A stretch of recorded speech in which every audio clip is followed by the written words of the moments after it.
What is good, everyone? Welcome back to the channel. KG is back and we're talking transfers today. There's an additional one that I've just seen as well. So we're going to speak about an additional one that we've been linked with and that we're probably not going to get, much like the Raksaki one. But listen, people, before I get into it, please like the video, subscribe to the channel, drop your comments below. There's lots of shout outs here. Thank you to clicked off it. Very professional, very professional. Here we go. What's he done? Okay, hold on. Let me just go with this one first. Thank you to Dominic Martin, who's become a member of the channel. If you want to become a member, the link is in the description or is next to the subscribe button called join. And lastly, come on, man. All right, Russ, John Abbott, Mr. P, thank you for the super thanks on the last video. Much appreciated, guys. Thank you for that additional support. And like I say, members really go the extra mile for that kind of support. Thank you so much. Appreciate you all. Jason, who is one of them. Ming saying, yes, KJ on a Friday Night Live. Yeah, just going to give an update, man, to the whole Jonathan Rowe thing. Gavin saying transfer saga. We'll speak about it because transfer sagas for me are an interesting term. Because for me, it's just a decision to be made, isn't it? And it all depends on the clubs. It all depends on if we can agree a fee with Norwich, if Marseille agree a fee with Norwich, cool. But then it's up to the player. And for me, there's no saga. It's a choice the player makes. I don't really go along with transfer sagas. I go with whoever the player feels is best for him. That's the way I always look at it. Again, not a lot of people like that. Ryan saying, you're feeling better, bro. I've literally just woke up an hour ago and I feel better than ever. So, you know, after this, I'm going to go shave, go shower, and I'll be ready for tomorrow because there will be a watch along tomorrow. There will be match reaction, of course, original and the best. So yeah, we're gonna do that tomorrow, man. Open the season together. Mike saying Leeds in it. Well, you know what? Shall we get into it? Okay. Well, first of all, I'm gonna do this one first because I did think this one was a long shot anyway, the Hugo Bueno one, and it's much like I've said before in regards to these kind of loans. Wolves will not want to send Bueno out and be a bit part player, and for me, Bueno does not start ahead of Junior Firpo. As good as potential Bueno has, he isn't one of the left backs I see starting ahead of Junior Firpo. He just isn't, and it looks like Feyenoord have won the race for his signature, and he will be going to Feyenoord. So Hugo Bueno is off the table. So Leeds United are going to have to look somewhere else for an alternative, and this is something I spoke about yesterday, people. In that the loans that we are having to get, I'd be stunned if they are young prospects that bigger clubs or clubs in a higher league, I should say, are happy to loan to Leeds United if they're not going to be regular starters. I'd be very, very shocked. I think we are going to have to dip into the more Joe Rothwell kind of loans where the parent club have got no use for them and don't care one way or the other if they play or not. They're just happy to get their wages off the books. So it's going to be interesting to see what we do now. The Boygo one is off the table. Where do Leeds United turn next? I guess they'll have to go down the list and say, okay, who's next? You know, Goldberg style. But yeah, Kevin, this video is sponsored by Leeds. You know what it is? I had the 12-hour bug, but me being extra, you know, I had it for longer than 12 hours. You know how it is. Men, when you get that man flu, it just hurts you a little bit more. We know what we're talking about, innit, fellas? We know. But yeah, so Hugo Bueno off the table. We'll see where Leeds United go next. The obvious one is the thumbnail guy, which is Jonathan Rowe, and Lau Thomas, who's been updating this story as well, saying Marseille also interested. But Fabrice Hawkins gives a more detailed report in that Jonathan Rowe is one of the players targeted by OM, which is Olympique Marseille. Discussions are ongoing, even though negotiations between Norwich and Marseille are not at an advanced stage yet. So that really like just buries that story that Marseille had an 8 million bid accepted. So obviously that's just not true, but Marseille obviously have registered their interest in Jonathan Rowe. Now, I don't know about you guys, people. Are you worried about that? Or are you like, well, that's a good sign that other clubs are interested? Because I don't know what it is. Maybe that's just me. But I like it when there's a bit of a transfer battle. You obviously hope that you get chosen. But I like it when there's other clubs in for a player that we're in for, because it just means that there's some competition for that player. It means that the player's obviously impressed, and it's not just in this club's eyes, it's at clubs at higher level. And we've seen Marseille have been doing some very, very good business this summer. And and very interesting business both in and out. They're getting a lot done. I think they're going to get Nketiah on loan with view to a permanent move next season. They've been back in De Zerbi, so them going for Jonathan Rowe doesn't surprise me. He's a very De Zerbi-like signing as well, very adaptable across the front three. And I'll be real with you, I think Jonathan Rowe in Ligue 1 would absolutely cook in that league. So I can see the attraction. Now, I liken it to two things. Okay, here we go. Let me just say this first. Darren here is saying, I would prefer Raksaki on loan. We don't need to spend 12 to 15 when we have Nanto. Priority is left back and CM. Do the loan, spend money on urgent areas. I hear that, Darren. I'm with you in terms of up to 15. I think that is just way too much for someone that's got a year left. I'm aware that they can, trigger that extra year. But until they do that, he has a year left on his deal. And I don't think unless he comes out and says something to him and says, please don't, trigger that. Please get me the best deal possible for yourselves with just 1 year left. It's at the club's discretion. That's what he signed. He agreed to that clause being in there, that the club have an option to trigger it. So again, he can't complain about that because he signed that contract. But I would say that the same as well. Darren, I would go up to 12, but it's on the provision that it's after it's on the provision that it's after add-ons, if that makes sense. So if it's like say 9 million and then 3 million in add-ons, 4 million in add-ons, I'm cool with that, because if we're paying the add-ons, it means we've done what we're supposed to. And I'm guessing that what we're supposed to do is get promoted. And I'm absolutely fine with that. But I do hear you. I mean, listen, I would much rather we spread the wealth out. I've said already, if we bid 15 for Jonathan Rowe, get him, and that means that we can't get a left back and another central midfielder, that's a problem. That is a problem. And I don't want to hear any excuses. They would have made the choice to spend 15 and go there rather than, solidify the defensive line. So, but we shall see. We'll see where it goes, because no one at this point in time, people, has got an actual idea of what Jonathan Rowe is going to cost. No one knows. We keep hearing 8, 10, 15. It's all just guesswork at this point in time, people. So we'll wait and see when bids are actually accepted. And we'll see, if Jonathan Rowe plays tomorrow. That'll be very interesting, man. Yeah, and Jackie is saying we need competition on the wings. Look at the Nanto James competition last season; it was great for both. Exactly, I agree with that too, Jack.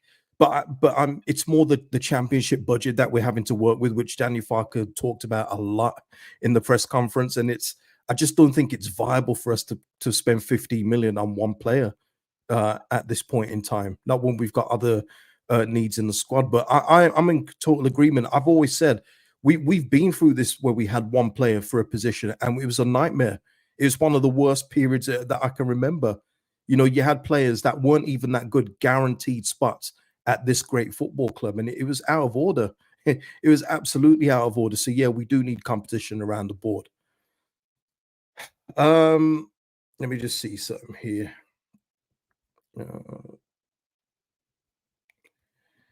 Let's have a look here. Say his name. So yeah, Jonathan Rowe. This in this case, it could be one of two scenarios, can't it? And I liken it just to the two that relate to us, so it's just easier. But it's one of these where we get a Max Aarons type, where we've had a bid accepted and then another club comes in, but he chooses another club. You could have that scenario. Or it could be the scenario that we've had, the latest one in Jayden Bogle, where he did have interest from the Premier League. He did have interest elsewhere, but he made it clear to Sheffield United and said, look, I don't see myself anywhere else but Leeds United. And that is the reason why we got that deal over the line, because he only wanted Leeds United. He wasn't interested in another move.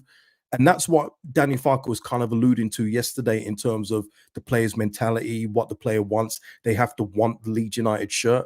And if Jonathan Rowe makes noise that he wants the Marseille move, we will just move on. So for me, it's not the end of the world. It would be a really good signing. Don't get me wrong. I'm not trying to downplay it. But I guess Leeds United will have other options on the table as well. And it will just be a case of, if he doesn't want to come here, if he would prefer the Marseille move, then we have to move on. And it could be also a situation where Norwich just don't want to sell to Leeds United. There is that. Don't see why Norwich would see us as promotion rivals. I don't think that their squad at this point in time is anywhere near the Leeds United squad. In fact, it's got considerably weaker. But we'll see as well, by the way, when Norwich signed that player from Salzburg, and we'll see if then there's more movement in Jonathan Rowe leaving.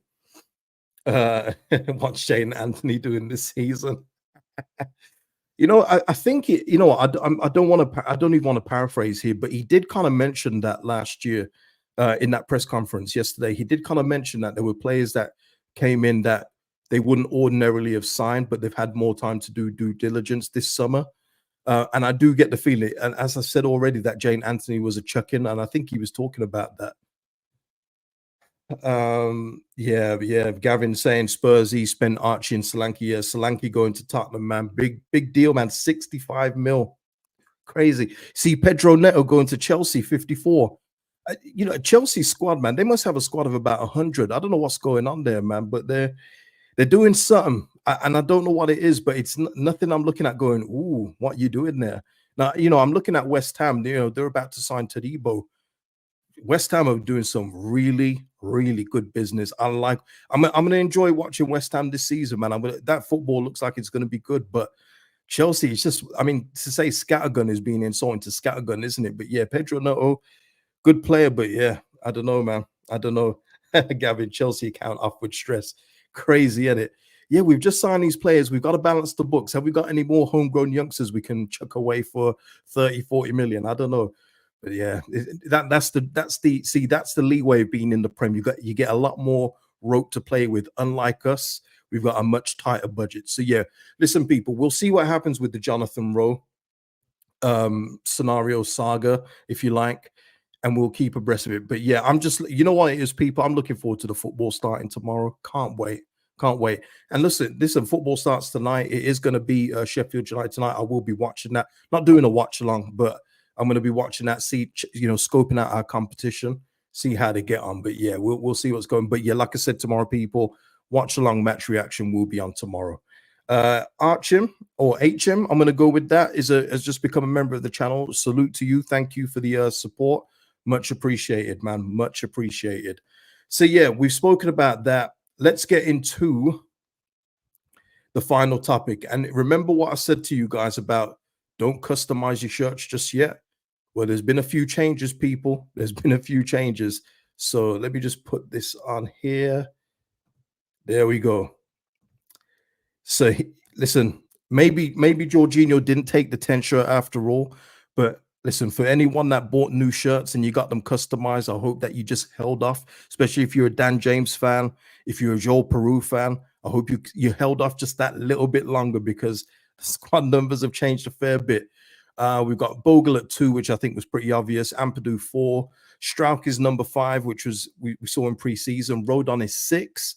Dan James is 7, people. So anyone with the Dan James shirt, I'm not laughing at you because it's annoying. I've had it before, and I learned my lesson from that. Never get a shirt with a name and number in preseason, because if they get transferred out or they change the number, it's a very expensive mistake to make. Joe Rothwell has taken the 8, which I'm surprised actually that he actually got to keep that with all the permanent players that we have, but cool. Peru, as we can see there, is number 10. Aronson 11. The main man up top, Mateo Joseph, is 19, which he already declared in preseason. Jorginho is still 24, so you guys are safe. And yeah, that's pretty much it. Darlow 26. I don't even remember what Darlow was last year, people. I don't even remember. Byron obviously 25, Nanto 29. Is there anything else? Verba back to his 39 shirt. Gurev 44. DeBayo 37. So if we swap out our centre back pairings for the cup game, it will be DeBayo and Verba with the 30 shirt. But yeah, I know squad numbers don't mean a lot to everyone, but I put that more on just for people that customize their shirts and everything else like that. But yeah, oh yeah, Matt, 8 keepers at Chelsea. I'm be surprised if it's that low, Matt. I honestly, I don't know. And the thing is as well, you know what the funny thing is? Chelsea fans don't know either. Even the most hardcore Chelsea fans that I know don't know what they're doing at the club. They have no idea. They're just seeing it as a checks and balances thing. They don't know what they're doing. They're signing all these players for like 20 million a pop. They've signed one recently who's gone back on loan to Boca Juniors, and he's played 3 senior games in a 25 million deal. Crazy stuff, crazy. But yeah, you guys can keep mentioning him in the chat. I'm not going to entertain it. If we have to speak about him tomorrow on the watch along, we'll speak about him then. You're not going to trigger me. I'm in a good mood, man. I'm in a good mood, sir. Here we go. Yeah, 44 player. I'd be surprised, Gavin, if it's that low. I'll be honest with you. And I know I feel like I'm exaggerating. I feel like it's way more than 44. Yeah, Jack saying Mateo Joseph on the back. Yeah, full name Jones, of course. So listen, people, that is it. It was just a quick update today. We're going to obviously go longer tomorrow with the watch long and match reaction. That's where we get back into the real, real nitty gritty of the season. Can't wait for it to get started. And hopefully you guys will be along with me for the ride, man. It's going to be fun this season, promotion season, and we're going to be there. We shall be there. We will be there, in the words of Pep. But people, until tomorrow, please like the video, subscribe to the channel, drop your comments below, give me your thoughts on Jonathan Rowe and left back scenarios, everything else. And I'll see you in the next video, people. Peace out.